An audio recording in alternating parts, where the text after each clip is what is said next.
Hello, everyone. I'm just going to give people a minute to trickle in before we get started.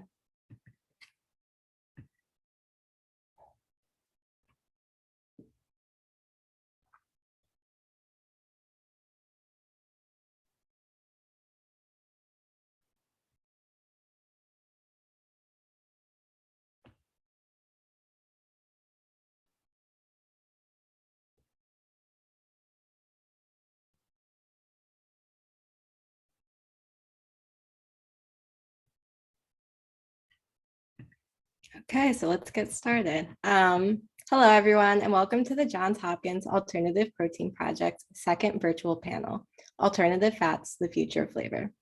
The Alternative Protein Project is a coalition of engineers, scientists, policymakers, entrepreneurs, writers, and other young professionals who are disrupting animal agriculture through education, research, and entrepreneurship. The Johns Hopkins chapter launched last spring of 2021 and includes undergraduates, graduate students, postdocs, and faculty at Hopkins.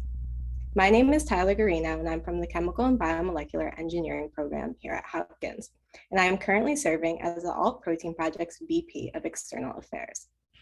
I'm joined by Emily Yao, a student in the Material Science and Engineering program, who is currently our group's Director of Education. Emily will be moderating today's discussion. We are so honored to be joined by four wonderful panelists. Our first speaker is David Bergenholm, a senior scientist at Melt and Marble, a company that recreates designer animal fats using precision fermentation. Next, we are joined by Perendi Birdie, the head of strategic partnerships at Mission Barns, a company combining plant-based ingredients with cultured fat cells to provide a more sustainable meat product. Our third speaker is Jen-Yu He, co-founder of Lipid, a plant-based alternative fat company. And last but not least, we have Ed Steele, co-founder of Hoxton Farms, a cultivated fat company that combines cell biology and mathematical modeling to improve fat production. We will start the day off with a panel discussion. We will then move on to questions from the audience, followed by brief concluding remarks. We encourage you to use the chat feature to introduce yourselves and the questions feature to send in any questions you may have. I will now pass it over to Emily. Thank you, Tyler. So to start up the discussion and give the audience a deeper understanding of alternative fats, can each panelist go around and briefly explain the basic science behind your company's product and how it's beneficial? Yeah, so hi everyone. I will kick this off. So I'm David Bergenholm, and I work as a senior scientist at Melt and Marble. I have a PhD in systems and synthetic biology from Chalmers University in Gothenburg, Sweden. So our technology is based on synthetic biology and metabolic engineering. And this we use to build proprietary yeast strains. And to simply put this, we use the metabolism in the cells, which is a network of pathways through which the molecules flow. And by engineering the metabolism in yeast cells, they can convert natural sugars into fats.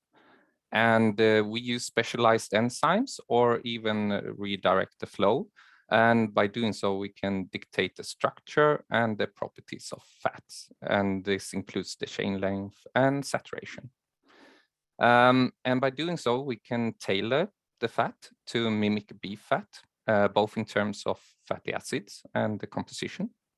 We are not limited to beef, but we can also tailor our fat to mimic other sources of fat, such as chicken or pork. But right now we focus on beef. We can also tailor our fat with other species and to get properties that is either connected to the saturation or even to health. And for us, it's really about the sensory feeling, which is very important. So how does the fat taste and how does it feel in your mouth and what are the melting properties?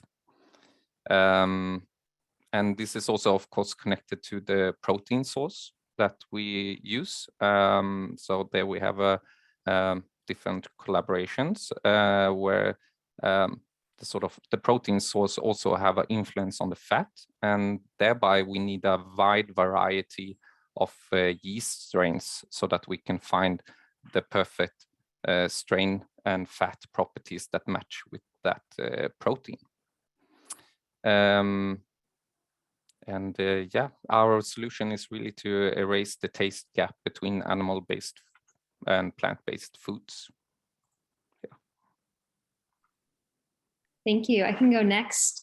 Hey, everybody. My name is Parendi. I'm with Mission Barns. Mission Barns is a cultivated meat company focused on cultivated fats. So first, let me just explain what cultivated meat is, just to make sure we're all on the same page here. So cultivated meat is the same meat we all know and love. It's the same meat we eat today, but just made without the animal. And we do that by replicating the growth that happens inside of an animal in what we call a cultivator that mimics the animal's body. So the end product you get, again, is the same, but no animal slaughter required. So the way we do this is we start by taking a small biopsy from an animal. Think of something the size of like a grain of rice. You can take a pretty small biopsy. And we place the cells that we take in a cultivator. And the cultivator, as I mentioned, it mimics the animal's body. So it's warm, it's 98.6 degrees. It has all the right conditions, so the same humidity levels, oxygen levels, CO2 levels, et cetera, that you would have inside of an animal. And given that environment, the cells naturally grow and divide if we feed them. And we feed them the same foods that they would have on a farm. So think salts, vitamins, sugars, water, et cetera. The cells naturally grow and divide. And then what we do at Mission Barns is we take the cultivated fat out of the cultivator, we combine it with plant proteins, and we make these hybrid products, really with the goal, just as David said, is to really improve these plant-based products. There's a gap right now between conventional meat and plant-based meat. And our thesis is that if you add a small amount of cultivated fat to an otherwise plant-based product, you can really deliver on taste, and we can create these best-in-class products that have that juiciness, mouthfeel, flavor, aroma, et cetera, that you get from conventional meat, but requires a fraction of the resources. So that's what we're up to at Mission Barns, and happy to dig in and be here with everyone. Thank you. Yeah, I think I can go next. Hi, everyone. I'm Jen-Yu.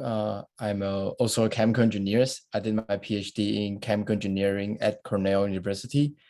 And in lipid, we are creating fat alternative solution with plant-based ingredients. So the main technology that we are adopting is actually encapsulation technology. And why we are doing that is because if you look at a fat part in a bacon or in the marbling steak, you can find out that it's actually not just oil or like fat. It's actually like a tissue structure. So they are more than oil inside, there are waters, fibers, or other ingredients. So what we are really doing is doing a structuring technology so we can recreate those type of structure and to mimic like the functionalities of a real animal fat, for example, in terms of building behaviors, like texture or appearance. So it's all different, and we're using a pretty engineering approach, like a physical engineering approach to recreate those type of functionalities. And that's what we are doing. Yeah. Happy to talk more later on. Thanks very much, Tyler, for inviting me to speak on the panel. I think it's amazing to be on a panel with a bunch of people who are all talking about how important fat is. I think it's rare to be in such kind of like-minded company. I'm sure that we all kind of have different perspectives on the technology that we're using, but fundamentally the problem that we're solving is all pretty similar. So the demand for meat alternatives has been absolutely soaring over recent years, and that's amazing. But at Hodgson Farms, and I'm sure at the rest of the companies too here, we think that plant-based meat still isn't good enough, and that's because it's missing this key ingredient, which is fat. Similar to the folks at Mission Barns, we grow cultivated fat, so growing real animal fat, but without the animals. Slightly different, we're not looking to make our own products, but we're looking to sell our cultivated fat as a B2B ingredient to the meat alternative industry, so that we can finally enable meat alternatives that look and cook and taste just as good as the real thing, if not even better. We're based in London. I co-founded the company in 2020. My background is in mathematics. So what we do at Hodgson Farms is use mathematical and computational modeling to make this process of growing cultivated fat much more efficient and cost effective at scale. And we're developing new ways of scaling up the technology too. We can talk more, a lot more about that as the panel goes on. Thank you, everyone. Now we're going to dive into individual questions. The first question we have is for Ed. With your background in mathematics, we wanted to know, how do you use data and machine learning to optimize fat production? So as a mathematician, I really see this problem of growing cultivated fat at scale as an optimization problem. There's lots of different levers that we can pull on, whether they're the combination of components in the media, the cell lines that we start with, the scaffolding that our cells grow on, or the bioprocess itself. There's all of these different levers, and we pull on them in different ways to ultimately reduce the cost and improve the way that we scale the product. The way that we tackle that problem is we build these feedback loops between computational models that we build and data that we collect in the lab.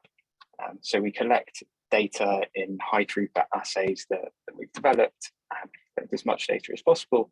That data we then feed into particular machine learning models. And those models don't just make predictions about how different, for example, components in the media would perform, but those models also generate new sets of experiments that we can run in the lab in our assays. So we collect the data in the lab, we feed that data into our models. The models generate new data set, new experiments that we run those experiments again in the lab, and so on. And this feedback loop goes round and round and leads us towards a more optimized solution. And one of the key parts here is building these sets of feedback loops that follow into each other to optimize not just the media in isolation, but optimize the media alongside the cell lines we need to optimize and the scaffold and the rest of the bioprocess as well. Thank you so much for sharing. So our next question is for David. How do you customize your end product, and what are some major challenges in fat customization? Yes, so for us, since we are working with the metabolism, so our whole technology relies on that we can engineer the yeast strains to have the appropriate properties, which requires large-scale studies and a lot of looking into what kind of different modifications that we can do to really tweak around the fatty acid profile to get the right type of structure for the fat. And there again, coming back to that, when it comes to the structure, it's also about how you really perceive the fat, the mouthfeel, and the melting properties, which is very important. And these are sort of the really important parts for our end product. And since we are mostly working on the fat itself, we are not really dependent on the yeast parts to interfere with these kind of things. Yes. Thanks, David. Our next question is, what are the benefits of combining plant-based meat with cultivated fat? Brandy, can you please share your opinion on this? Yeah, I'd be happy to. We've discussed it a little bit, but we really decided to focus on fat for two key reasons. So there's taste, you can think of it as, and scale. So we decided to focus on fat as opposed to focusing on muscle, which is the other key tissue type found in meat, because fat has that taste, the juiciness, the flavor, the aroma, everything that we're all kind of talking about here on the call. It's really the thing that gets consumers to keep buying products. When you look at consumer studies as to why they're not fully adopting the plant-based options, the number one thing you see is taste. And so because fat can really offer that sensory experience, we decided to focus on cultivated fat. And what we found is if you can combine a pretty small amount of cultivated fat to these plant-based products, you can make something that competes pretty closely with the conventional thing. We've done a lot of consumer studies where we compared the leading plant-based option with our hybrid and the conventional meat option. And we find that we far outbeat the plant-based option, and we get pretty close to tying with conventional meat. So that's really why we decided to go into cultivated meat. Our goal is to really achieve our mission is when we're producing this at scale. And so we believe it's more strategic to focus on starting with cultivated fat. But ultimately, our goal is to be the biggest meat company in the world and focus on all the different meat types. So we'll be doing blood and bone and connective tissue and muscle and fat. But muscle is a little bit more challenging than fat to grow. If you think about it intuitively, it's easier for all of us to gain fat than it is muscle. That's the way the cells are programmed. They eat all the nutrients in the environment. They don't require exercise to grow. Their feed stock is cheaper than that of muscle. So there are a lot of strategic advantages on the technical side as well. That's it. Thanks, Brandy. Our next question is for Jenyu. How is your plant-based fat different from other plant-based sources of fat, such as coconut oil? Thanks, Emily, for the questions. And to answer this, I really want to echo what David mentioned, like mouthfeel and milling behavior is the key. And that's basically the main difference, is that our solution is to make those plant-based oils to behave differently.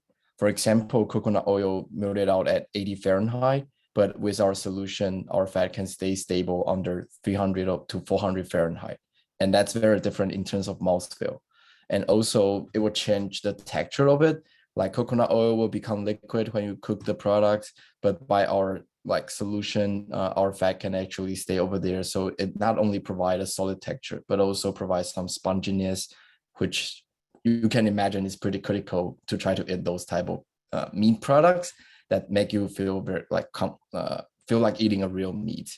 Yeah, so that's what we are building. And I would say we use a first principle to redesign the whole system. Yeah, so we try to change not only the melting point and texture that I mentioned, but also the other two very critical parts is actually on nutritional profile and the flavors. Yeah, so that's basically how we redesign all the fat system. Yeah. Okay, so the next question, thank you, Jinyu. And our next questions will be open to any of the speakers who want to chime in. The first question is, what are some of the major challenges you have faced in the alternative protein industry, alternative fat industry? I can probably, Ed, you can go first, yeah. Thank you. So for us, really, I think the main challenges revolve around cost and scale. So everyone on the panel, I'm sure, can talk about the ways that we're customizing the fat that we make, different fatty acid profiles, and different ways of growing fat. I think listening to the contrasting technologies that we're using is really interesting as well. But fundamentally, this comes down to, can we reduce the cost enough to be able to feed people at mass scale? And can we scale up in an efficient and fast way? So I think those are, for us, really the things we're focusing on at Hoxton Farms. And that's built into the mathematical approach that we take. Fundamentally, everything that we're doing is all about driving down the cost, firstly of media, because that's the biggest cost scale, but also driving down the cost of the way that we build out the hardware to scale up our bioprocess too. So I think they're the biggest challenges that we see. I think they're quite different to the challenges that people expect. Lots of people ask about whether people would eat cultivated fat, whether plant-based companies are interested in introducing cultivated fat into what is currently a vegan product. But actually, they're not problems that we've seen so far. when you look at the profile of people who eat plant-based products, 93% of people who eat the Beyond Burger also eat meat. And the people who we're looking to, consumers who we're looking to target are people who are trying to reduce the amount of meat that they eat, rather than specifically trying to eat plants. And people don't eat plant-based products because they're made of plants. They eat plant-based products because they're not made using traditional animal agriculture. So I don't think those concerns are actually such big concerns for most people out there. Really, it's much more about how we reduce the cost of scale. Same here. That's exactly what I'm also going to mention. I think that the main challenge for us is scale and cost too, because the oil industry that we are trying to replace or substitute is actually a very cheap ingredient in terms of like they are already producing the large scale.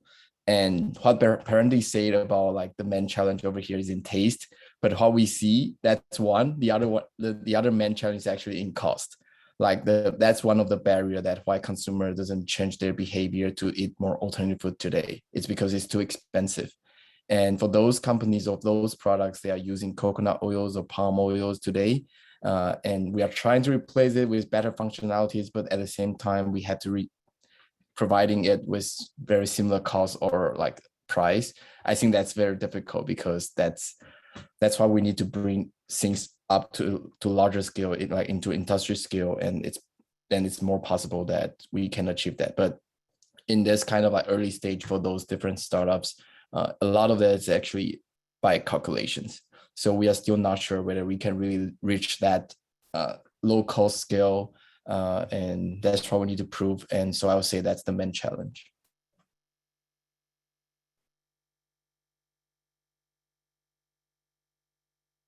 Does anyone have anything else to add? Our next question has a couple parts to it.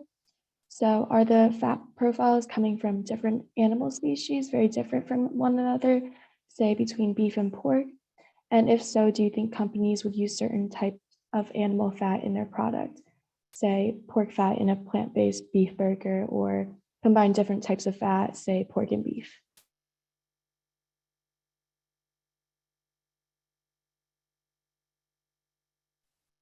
So maybe I can speak for that. So for us, for sure, we see this need that the fat needs to have different properties, and thereby which is dictated by the different fatty acid profiles. And this is for sure something that is needed in meat industry, because you have different types of meat. It's not limited to only beef, even if that is one of the major right now. But there are other types of meat products that really need the different types of fatty acid profiles to really get a feeling of that you are eating a meat. Yeah, just to chime in here, completely agree with David that when you're eating a pork product, you want something that tastes of pork.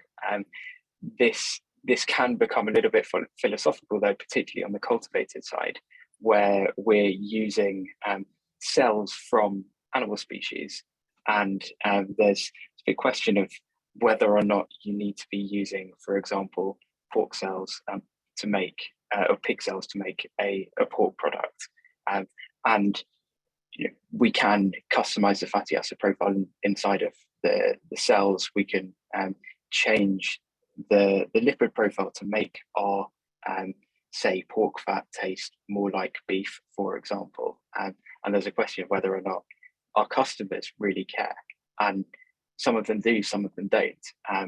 I imagine this world similar to the world that we've got to with cereal, where nowadays you don't look at a box of cereal and see what grain of cereal you're eating. You just eat cereal and probably a branded cereal. In the future, maybe we'll be in a position where people are eating branded meat products, and actually the species doesn't matter so much. We'll see whether that is where things go. I think for now, though, it is definitely important to be working with the right cell types from the right species. And customers are usually on the side of caring rather than not caring, but we'll see how that develops over time.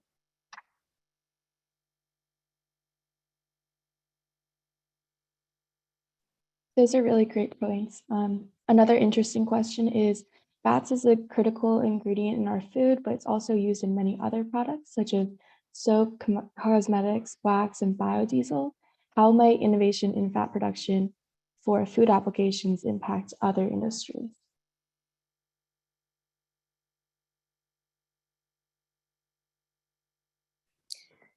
I can just mention here that we've been contacted by a lot of non-food companies, big cosmetic companies. Fat is used in a variety of products, and companies are looking for an alternative that is more sustainable, more clean, more pure, something that they can customize.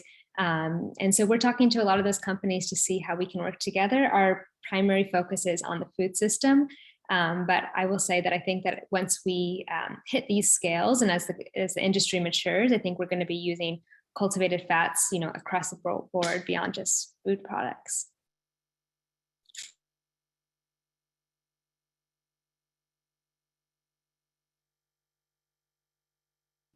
I can add a little bit more. I think the first thing is like fat is not only used in meat products. There are actually so many different products that you have to have a good fat solution, like in dairy, cheese products, or like actually in butter, like those type of for baking industry or confectionery industry, like chocolate. They all need a better fat solution right now, and that's one thing. And the other part is that yes, and especially in cosmetic, I think there are a lot of overlap with food industry. Like people are using very similar ingredients in terms of fat solutions. So I would say that's we also have a lot of conversation on the cosmetic part of that, because sometimes people even want to use food ingredients as a cosmetic products, right? Yeah, and for us, the end product is in itself the fat. So we are not limited to the protein source or to start with, but we do have the pure fat in our hand when the process is sort of done. So that's also another type of how we tackle that kind of problem. Yeah.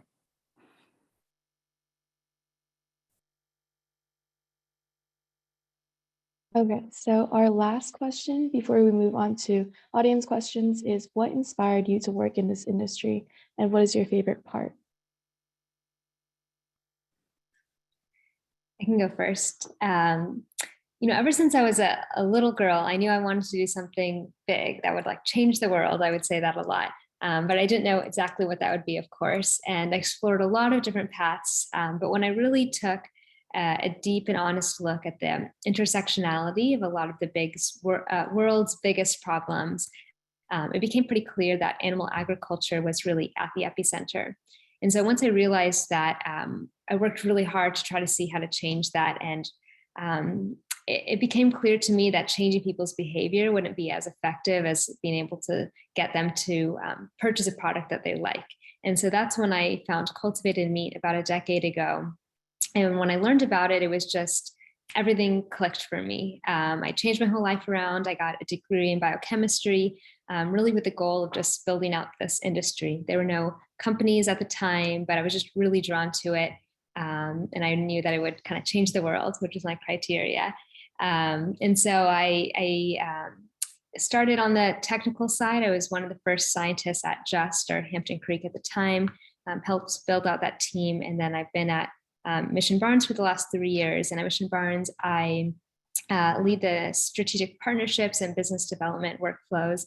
And what that really means, and my favorite part of my job, is I get to travel all around the world and meet with the CEOs and leadership at some of the world's largest meat companies in the world, which unto itself is incredible that they're really taking this serious. It's not like, some lower level person at the company is exploring this and seeing if it's something. It's something that these companies take really serious, where I'll fly out and have 1, 2, 3 day meetings with leadership. And they tell me that they really believe that this is happening, that cultivated meat is inevitable, and they want to get in early. So it's really, really exciting to me. That's it.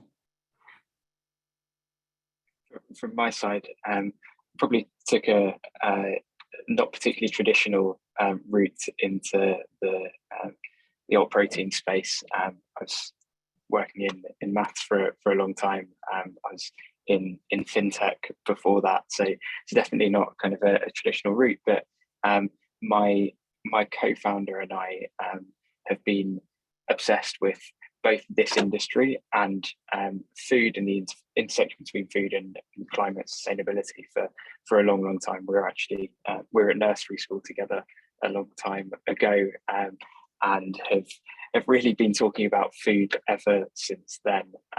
So I think that's the passion that I really hold. Thinking about the way that food is passed down through generations, passed down culturally. I think food is an extremely important part of lots of people's lives. And what we currently have with plant-based meat really doesn't align with that. You can't use the plant-based meat that we have at the moment in recipes that get passed down through generations. And what we want to develop at Hogs and Farms are ultimately hybrid products that people can use in all of those recipes. And I think that's something that every day still excites me. Yeah, so for me, I spent almost 6 years in trying to recreate an artificial leaf. So think about like a leaf structure, which we can see it every day, but it's very complicated. And it's the same in the meat industry and all the other nature stuff. So all my research is on how to recreate those microstructure and nanostructure, like a hierarchical structure, to, I would say, recreate like artificial stuff, but it's like all my research about. So I have a lot of interest in how do we leverage engineering and different technology, combine it's actually integrated technology, and to recreate all the structure in the food industry, because that's what a very clear problem over there that people haven't really figured out a good solution yet. But I would say the short answer is I just love to eat, but I also love the planet. So we have to find a more sustainable way to balance the situation, right? Yeah. Yeah, I can also sort of concur with all of the previous speakers here. It's for me, it's also been about really finding a way to tackle the climate problem and sustainability that we are facing. And for me, it was really to move away as much from meat-based products and going into the plant-based products. And this was a really good solution for me, since I also love engineering and applying engineering to biology. That was just a big love for me. So that's where it all ended up. And fortunately, I ended up at Melted Marble, where we tackle this problem. So yeah.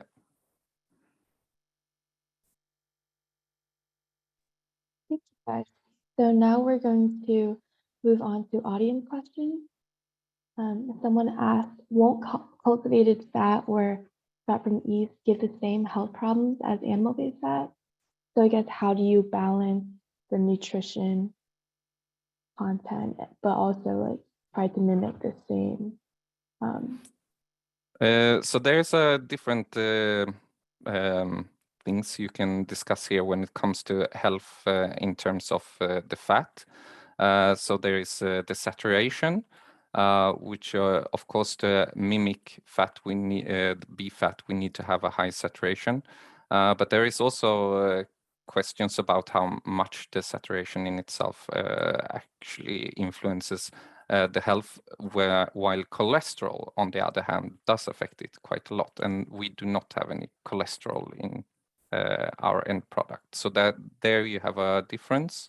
There is also, of course, other aspects such as antibiotics or pesticides and these kind of things that we do not have in our yeast cultivations. Yeah, I think it's important to split up these conversations around health or nutrition to health and safety. On the safety side, by producing fat in the different ways, but I'm sure using all the different technologies that we're talking about here, we're able to eliminate antibiotics, use a much more sterile system than traditional animal agriculture, and end up with something that is much safer for people to eat. On the nutrition side, completely agree with what David said, and we, along with the other companies here, think a lot about how we can customize the fat that we make in order to change the nutritional profile and make it much healthier. I think we need, as Dave said, some level of saturation to mimic that taste and get the right flavor profile. But on the other side of that, we combine that with trying to make cultivated fat that is as healthy as possible while still retaining the flavor. We're comparing that to, it depends what we're comparing that to when you think about health. Comparing it to traditional animal fat, we can definitely make cultivated fat that is healthier. And then comparing it to plant oils like coconut oil, actually we can do a lot to make what we make much healthier than coconut oil too, because it's not a particularly healthy source of fat.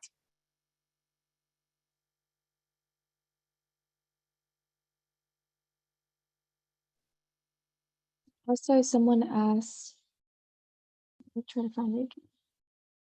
How's the regulatory environment of GMOs used to produce fats? So for us, at the moment, the end product is not GMO, since it's pure fat. So we work with engineered strains, but in the end, we extract the fat from these engineered strains. So the product that comes in your hand is actually not GMO. So there's different regulatory aspects when it comes to if you instead want to use the whole cell. Then there is another regulatory aspect. But when we're using the fat in itself, then yeah, you have another regulatory pathway. Yeah. Yeah, it's similar at Mission Barns. A lot of people assume that cultivated meat is inherently genetically modified, but it's not. Our products are completely non-GM, and we're actively working with the USDA and FDA to go through a regulatory process. But because we don't do any of that kind of tinkering and tweaking, it seems like it's going to be a really simple, smooth process for us as well. Yeah, on our side, so yes, similar to Perendi, we need to go through getting cultivated fat approved, which hasn't happened yet outside of Singapore. So it's definitely a little bit of a challenge, but we'll get there. The USDA and the FDA are already doing really good work to kind of formalize the process for doing so in the US, and similar things are happening in other markets as well. On the genetic modification side, we're not genetically modifying or engineering the cell lines that we use right now. We don't see that as a big barrier though, and it's very possible that we will do in future. We think that particularly in markets like the US and Asia, regulators are pretty enlightened around genetically engineering, in particular the cells we use. So we're not too worried about the regulatory side if we decide to go down that route.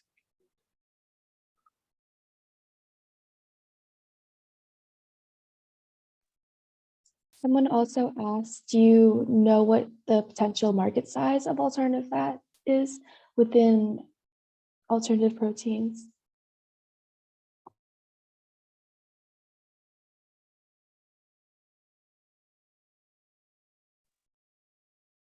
I'll take this one. So really interesting question. You look at the traditional meat market, and that's something like $1.3 trillion market. It really depends how you break it down to how you want to think about the, say, cultivated or alternative fat market within plant-based meat. But plant-based meat is growing significantly as an industry already. So think not going to go too much into kind of pricing in the way that we see costs developing over time, but it's a really significant industry, and as has been mentioned previously, goes beyond plant-based meat into other markets like bakery, confectionery, even outside of food into cosmetics.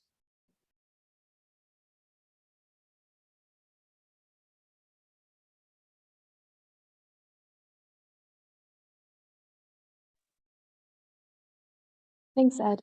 And someone asked, what is the feedback from plant-based companies around including cell cultured fat in their products? Yeah, so as I mentioned earlier, we really haven't had issues with that, which is super exciting. When we started Hoxton Farms, we weren't sure how plant-based companies would respond to introducing cultivated fat and making hybrid products, but frankly, the kind of positive reaction has been pretty overwhelming, and that's amazing to see.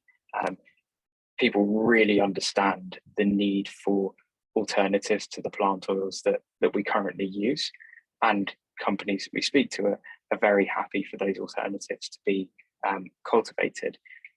Cultivated fat gives you that encapsulation sort of out of the box, the encapsulation that they're introducing a lipid, and also the cells that we use already have machinery to make the fatty acids that are in traditional animal fat. So both of those together means that the problem that we're solving is all about scaling up and scaling up cost effectively the cultivating our fat, but companies are generally pretty happy to use it in their final products.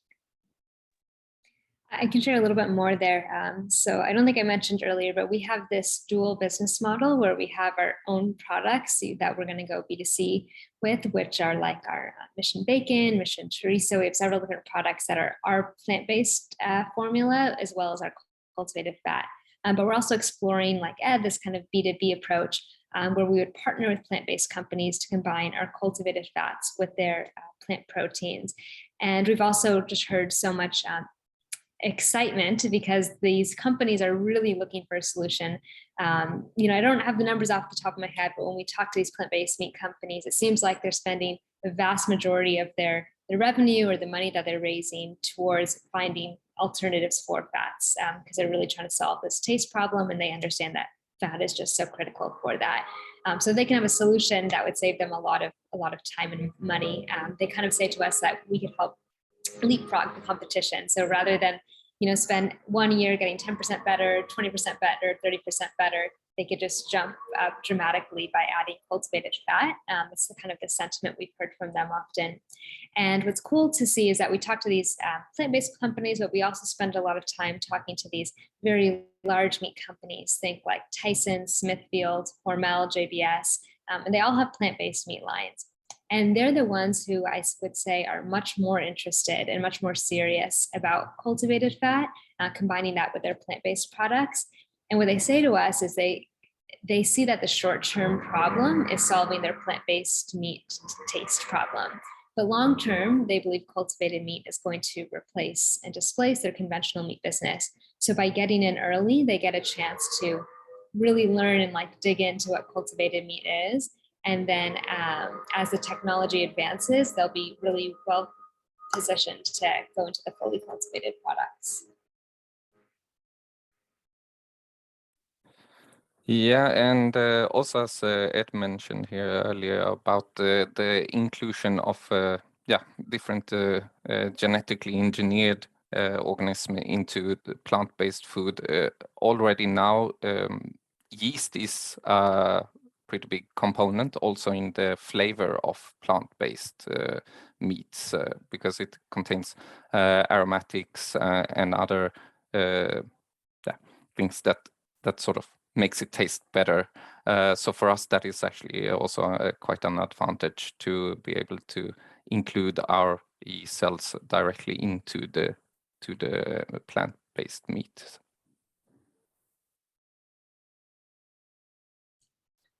I can also add a little bit more on this, is that even us using plant ingredients to create a fat solution, we are also actually working with several other partners that to leverage their technology in terms of flavors or like or other alternative like product ingredients that we add into it. So I would say people are actually pretty open in this field that they would love to try anything if you can make the food taste better and at the same time more sustainable.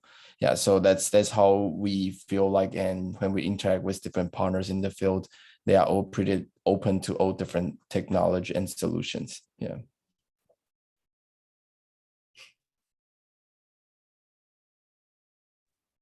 Thanks, everyone. Someone else asked, back to non-GMO versus genetic engineering question, would utilizing genetic engineering speed the development process and subsequent lack of high-cost growth media? And would this allow for faster scaling and lower production costs? Yeah, this is indeed our technology, what it's based on. So that is exactly what we're doing to be able to modify the yeast to produce more and thereby, yeah, reducing the cost when scaling up. So yeah. On our side, definitely genetic engineering is a tool in the toolbox, and being able to use genetic engineering to get ourselves to grow better, grow differently, make different kinds of fats, even fats that we don't see in traditional animal agriculture or traditional animal fat, is super exciting for us, and that's why it's one of the tools that that we could well use later down the line. So definitely on the cost side, but also in terms of customizing the fat that we make, genetic engineering is a great tool to use.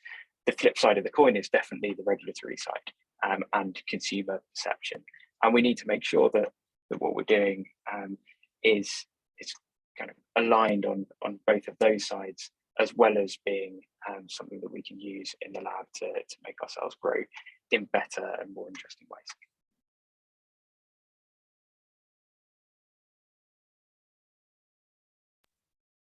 Someone also asked, are most cultivated and precision fermented fat companies targeting only meat analogs, or is the fat for dairy and cheese also being targeted?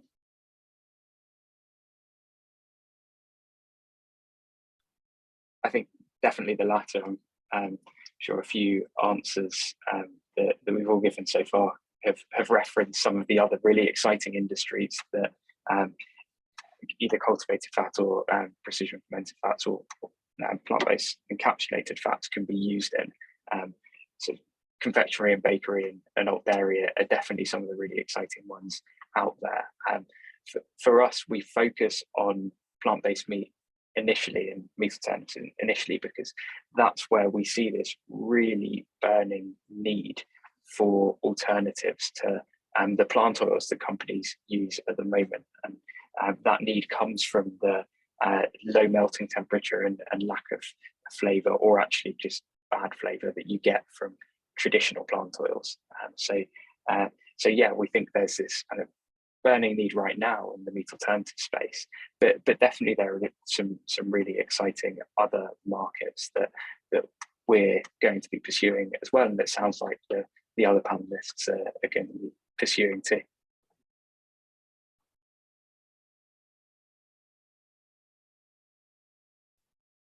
The question comes from Itzy. They were wondering what encapsulation is. Yeah, so you can imagine take it as a drug delivery system. Like you have a capsules to protect your active ingredient in the drug system. And we are kind of like doing a similar things by designing different capsules. So you can actually change you release your active ingredient in different condition and environments. Like in drug, you probably want it to be acidic condition, still stable. And in the food industry, what we are doing over here in fat is like we want it to be stable under high temperature. So our capsules is very strong in terms of temperature like resistances. Yeah, so that's why we are designing those different capsules. And I refer that it's like the encapsulation system that we are working on for, at least for lipids. Yeah, for different companies, they may do different stuff. Yeah.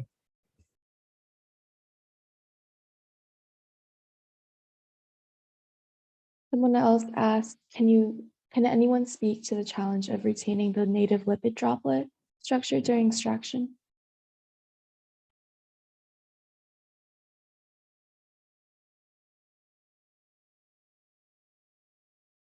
This is slightly different on the cultivated side, because we don't extract the fat from the cells.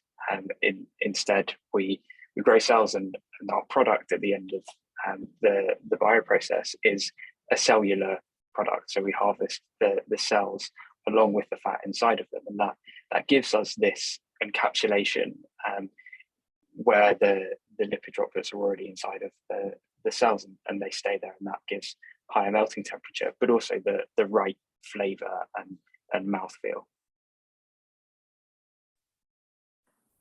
And for us, that is a good question. And when extracting the fat, of course, you get both the lipid droplets, but also you get the phospholipids that surround the tag structures that are inside. So there are many components that actually make up the fat, and it's DAGs, tags, phospholipids, and all of these contribute to the final form and the final properties of the fat. So this is for sure something that we are also looking into to retain as much as possible of that property.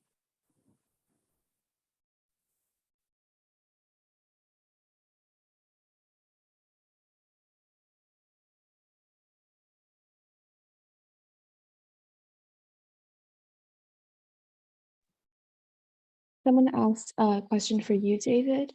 Do you use computational modeling to help figure out what the best yeast strains are? And if not, do you see a role for that in the future?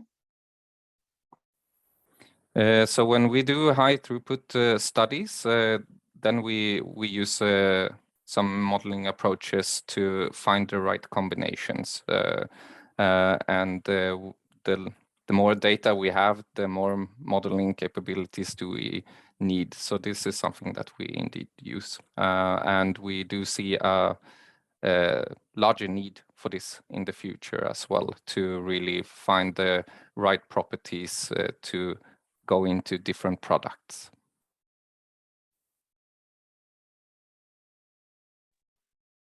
Okay, and then I'm going to take one more question from the audience. What's the consumer acceptance to cultivated fat currently?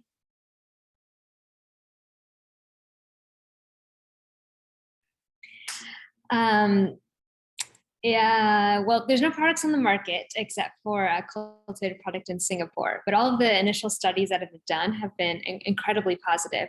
What we see is that consumers really want something that can offer them the best of both worlds. Like, they want something that tastes like meat, but they want something that has these sustainability and health benefits. And so when we ask them to kind of describe what their dream product would be, it's essentially a cultivated fat product with plant-based protein.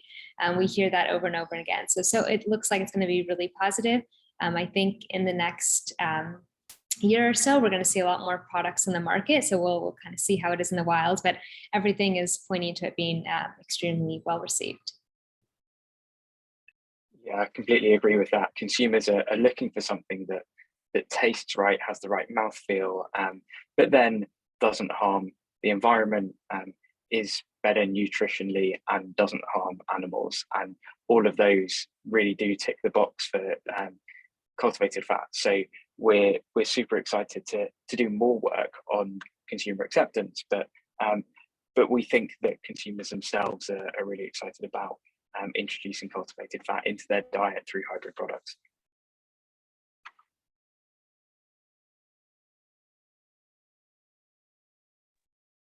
Thanks, everyone. So before we conclude, can our speakers give a quick 1 to 2 sentence final remark on your experience in the alternative fat industry?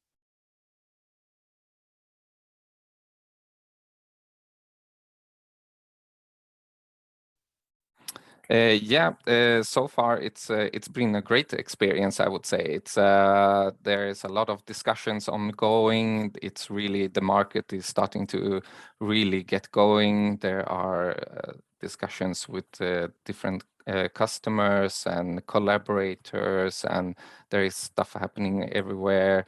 And you can see also sort of normal people, not people in science, but also out there in when you go to the shop and they are in, and you start talking about that you're working in this industry, and people, oh, that sounds great, and I would really love to get my hands on this, and yeah, then you start feeling, yes, this is doing the good stuff. So yeah, I'm very excited about the future to come within this industry. I can go next. Yeah, I really want to echo what David said. It's a really exciting time. Like 10 years ago when I was getting involved in this industry, there wasn't really an industry, but it was just this crazy idea.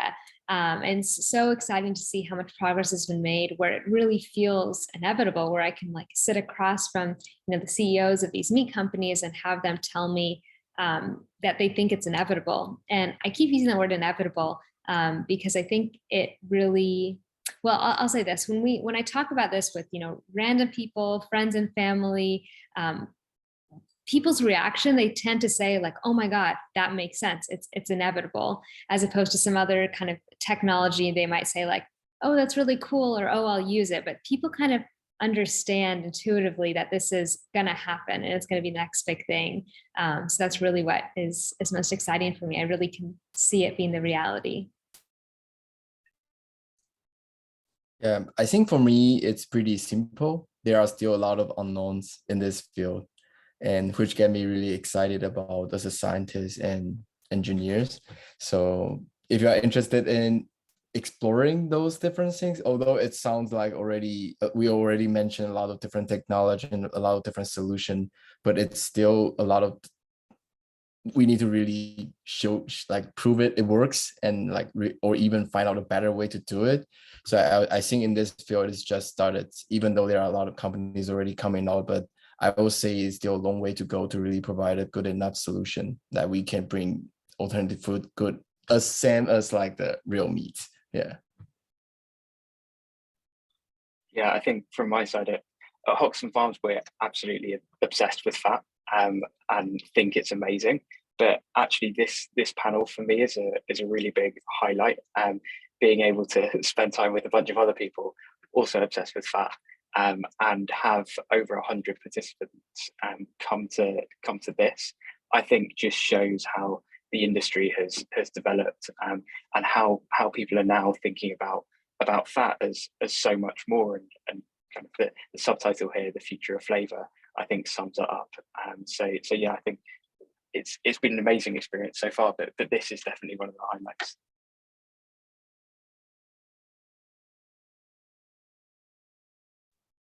Thank you, guys. Thank you, everyone, for coming. A big thank you to all our wonderful participants and panelists. I think that concludes our alternative fat webinar. Thanks, everyone. Thank you so much, guys. Thanks, everyone. Yeah.